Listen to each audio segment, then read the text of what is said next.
Bonjour, voici une lecture commentée des canons 11 à 20 du Concile de Nicée, ce qui termine le cycle d'enseignement sur ce concile. Canon 11. Quant à ceux qui ont failli pendant la tyrannie de Licinius, sans y être poussés par la nécessité ou par la confiscation de leurs biens ou par un danger ou rien de pareil, le Concile décide qu'on les traitera avec ménagement, quoique, à la vérité, ils ne s'en soient pas montrés dignes. Ceux d'entre eux qui sont véritablement repentants et qui sont déjà baptisés feront pénitence pendant 3 ans parmi les audientes et 7 ans avec les substrati, et les 2 années suivantes, ils participeront avec le peuple fidèle aux prières sans prendre part à l'offrande. Alors, j'ai parlé auparavant de Licinius, l'ultime grande persécution antichrétienne est connue sous le nom de persécution de Dioclétien. Licinius était le responsable de la persécution dans la partie orientale de l'Empire. Celle-ci avait pris fin temporairement lors de sa défaite contre Constantin et la publication de l'édit de Milan sur la tolérance religieuse en 313. Il avait eu une occasion de reprendre ses persécutions en se révoltant contre Constantin et en perdant cette fois définitivement en 323. Le zèle de Licinius dans la persécution avait fait chuter de nombreux chrétiens. Le canon veut distinguer ceux qui ont fléchi immédiatement et ceux qui n'ont abdiqué qu'après de longues et inhumaines tortures. Alors il faut savoir que l'Antiquité connaissait 4 degrés de pénitents en fonction de la gravité de leur faute. Le premier, c'est le pleurant, flentes. Il reste à la porte de l'église avec de la cendre sur la tête. Le deuxième, c'est l'auditeur, audientes. Il peut entrer dans l'église pour assister à la liturgie de la parole, mais doit ressortir pour la liturgie eucharistique. Troisième, le prosterné, substrati. Il peut rester toute la liturgie à l'intérieur, mais doit être en permanence à genoux. Et enfin, le quatrième, le conisant, consistentes. Il peut rester toute la liturgie à l'intérieur, debout, mais doit recevoir une imposition des mains à la fin de sa période de pénitence pour pouvoir à nouveau communier. Donc si on applique le canon à ces catégories, un lapsi baptisé et repentant de la persécution de Licinius doit rester audientes 3 années, puis 7 années en tant que substrati. On comprend enfin qu'il sera consistentes 2 ans, une pénitence graduelle dans tout 12 années. Canon 12. Ceux qui, appelés par la grâce et obéissant au premier mouvement, ont déposé leur ceinturon, mais qui ensuite, semblables à des chiens, sont revenus à leur vomissement, au point que certains ont même donné de l'argent et des présents pour être réintégrés dans le service public, ceux-là devront rester 3 ans parmi les audientes et 10 ans parmi les substrati. Mais pour ces pénitents, il faut avoir soin d'étudier leurs sentiments et leur genre de contrition. En effet, ceux d'entre eux qui, avec crainte et des larmes accompagnées de soumission à la pénitence et de bonnes œuvres, montrent ainsi par des faits la sincérité d'un retour réel, après avoir accompli le temps de leur pénitence parmi les audientes, pourront être admis à prier avec les fidèles, et il dépend même de l'évêque de les traiter avec quelque plus d'indulgence. Quant à ceux qui supportent avec indifférence la pénitence imposée et pensent que cette sorte d'admission à l'Église suffit à leur retour, ceux-là seront tenus de faire tout le temps prescrit. Alors ce canon poursuit le précédent, car le cas ici est celui des chrétiens qui sont retournés dans l'armée après l'avoir abandonné pour être chrétiens, justement à cause de cette persécution de Licinius. En effet, Licinius avait mis en place une cérémonie d'apostasie pour les chrétiens qui revenaient dans l'armée, avec une participation active à des sacrifices païens dans les camps militaires. Il ne s'agit donc pas d'un canon anti-militaire, mais bien d'un cas particulier, avec une pénitence adaptée, plus dure pour ce cas spécial, probablement parce que les militaires participaient ensuite aux persécutions antichrétiennes. Licinius s'était positionné comme un champion du paganisme, et il était donc particulièrement mal vu d'avoir participé à cette persécution de façon active. Mais cela n'était pas du domaine de l'impardonnable, bien évidemment. La séquence de pénitence était donc de 3 années comme audientes et 10 années comme substrati. Comme il n'y a aucune mention du stade final, consistentes, on peut conjecturer que cela a été laissé à la discrétion de l'évêque ou qu'on appliquait par défaut les 2 années du canon 11. Canon 13. On doit observer à l'égard des mourants l'antique et traditionnelle loi de ne pas priver du dernier et si nécessaire viatique celui qui est près de mourir. Si, après avoir été dans un état désespéré et admis à la communion, il revient à la vie, il doit être placé parmi ceux qui ne participent qu'à la prière, jusqu'à l'accomplissement du temps fixé par ce grand concile œcuménique. En règle générale, l'évêque doit donner l'Eucharistie, après enquête, à toute personne qui, étant sur le point de mourir, la demande.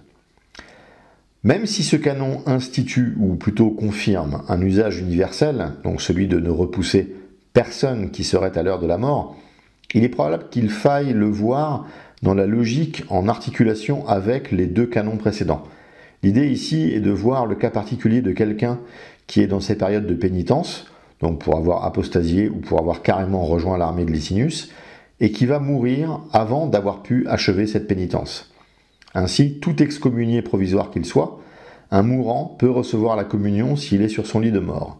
Et ensuite, si finalement il ne meurt pas, il doit demeurer dans un stade pénitentiel et reprendre le décompte comme si rien ne s'était passé. Canon 14. Le Saint et Grand Concile ordonne que les catéchumènes qui ont failli soient seulement audientes pendant 3 ans. Ils pourront après cela prier avec les autres catéchumènes. Le texte du canon ne permet pas de savoir de quelle faute il est question. Le fait de faillir pourrait tout aussi bien être dans la continuité de la persécution de Dioclétien et Licinius que dans les autres chutes possibles pour un chrétien, les plus classiques étant les fautes charnelles par exemple. En tout cas, on voit que l'usage d'avoir le catéchumène n'assistant qu'à la liturgie de la parole était suivi avec rigueur dans l'Antiquité. Les assidus à la liturgie connaissent cette phrase charnière, avant la grande entrée, le chirubicon et le credo, « Que tous les catéchumènes se retirent, catéchumènes retirez-vous, que tous les catéchumènes se retirent, qu'aucun catéchumène ne reste ». Ceci était très concret à cette époque, les catéchumènes et les audientes sortaient donc et restaient dehors. Canon 15. Les troubles et les divisions nous ont fait juger bon d'abolir la coutume qui, contrairement au canon, s'est établie dans certains pays, en sorte qu'il est défendu aux évêques, aux prêtres et aux diacres de passer d'une ville à une autre. Si quelqu'un ose, après le présent décret du Saint et Grand Concile, faire pareille chose ou s'y emploie, ses machinations seront frappées de nullité et il devra revenir dans l'église pour laquelle il avait été ordonné évêque, prêtre ou diacre. Ce canon est dans le prolongement des canons apostoliques 14 et 15. Le canon apostolique 14 concerne l'évêque.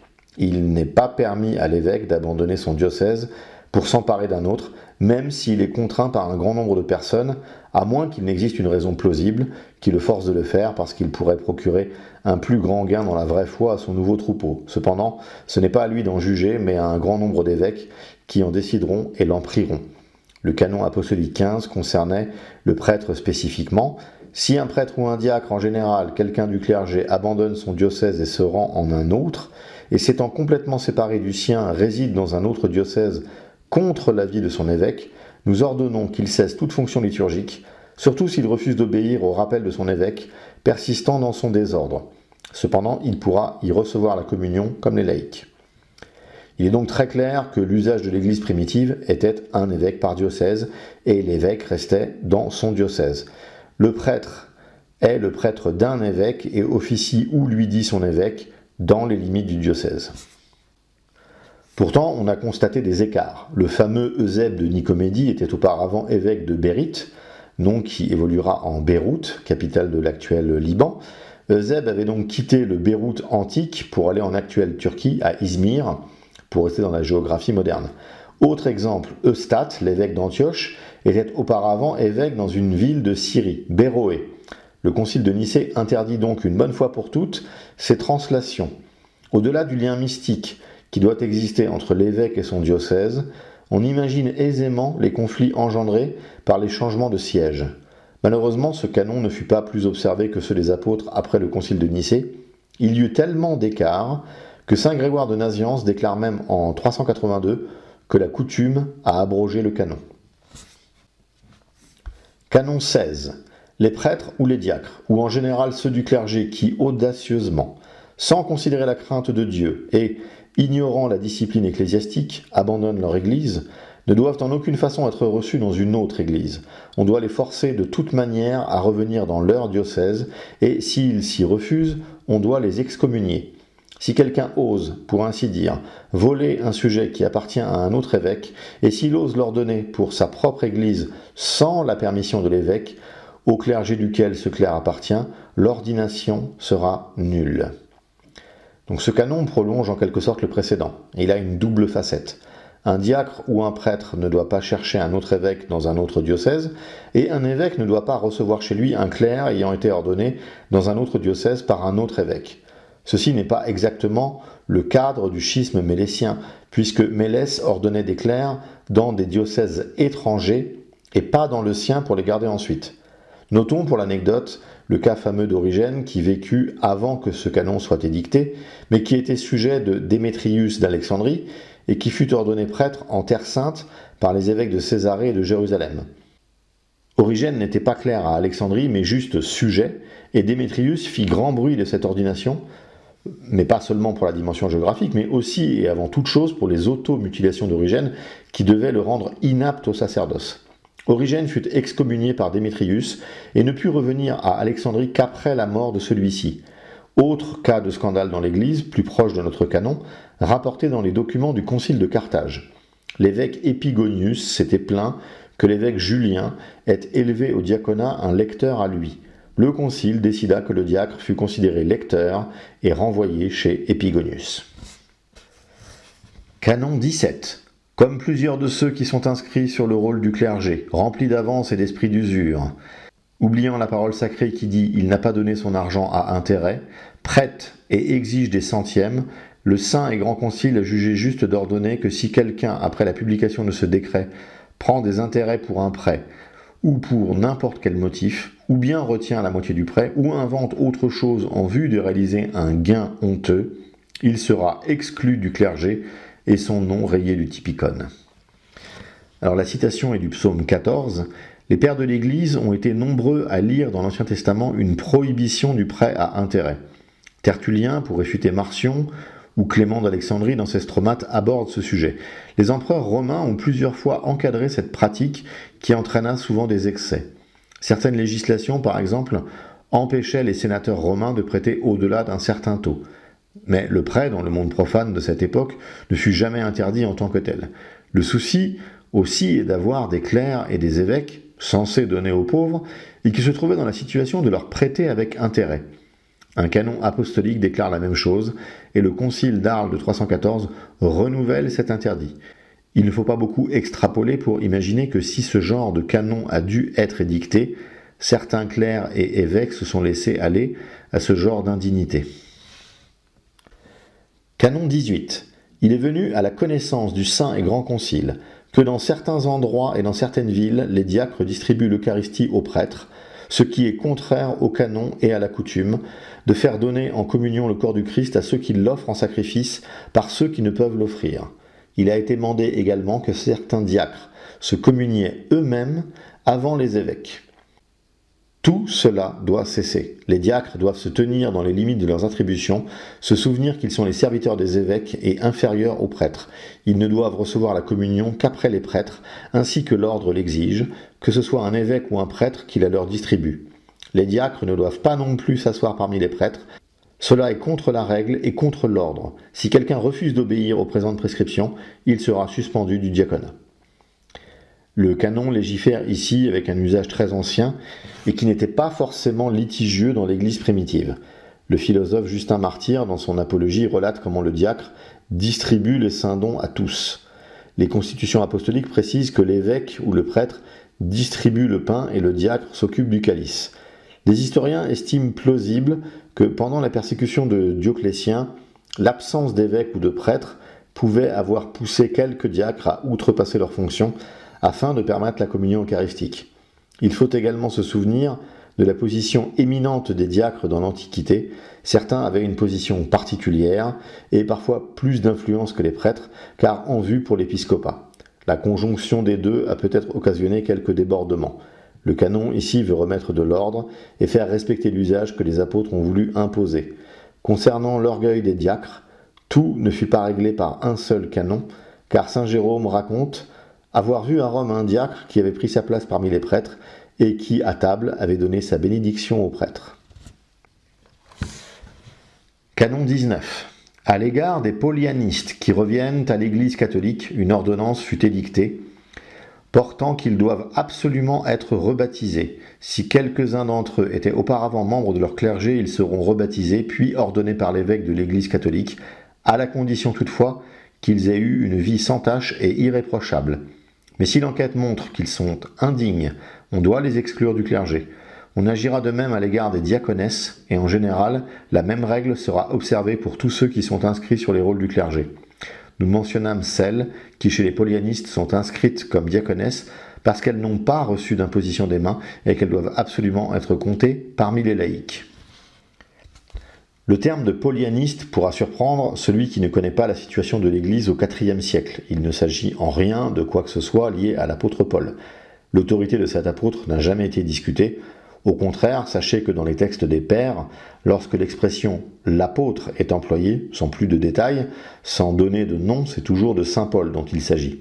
Les polyanistes sont les disciples de Paul de Samosate. J'avais évoqué ce triste cire en introduction du concile de Nicée, car c'est un de ses prêtres, Lucien d'Antioche, qui avait grandement influencé Arius. Il avait une théologie antitrinitaire, mais il avait malheureusement été élu évêque d'Antioche en 260, puis déposé par un concile en 269. Le canon demande ici de baptiser, considérant donc le baptême polyaniste invalide, bien qu'étant réalisé avec l'invocation trinitaire. Saint Athanase explique dans un texte contre les Ariens que l'invocation trinitaire n'est pas acceptée par l'Église, car les termes de Fils et d'Esprit Saint étaient détournés de leur sens véritable.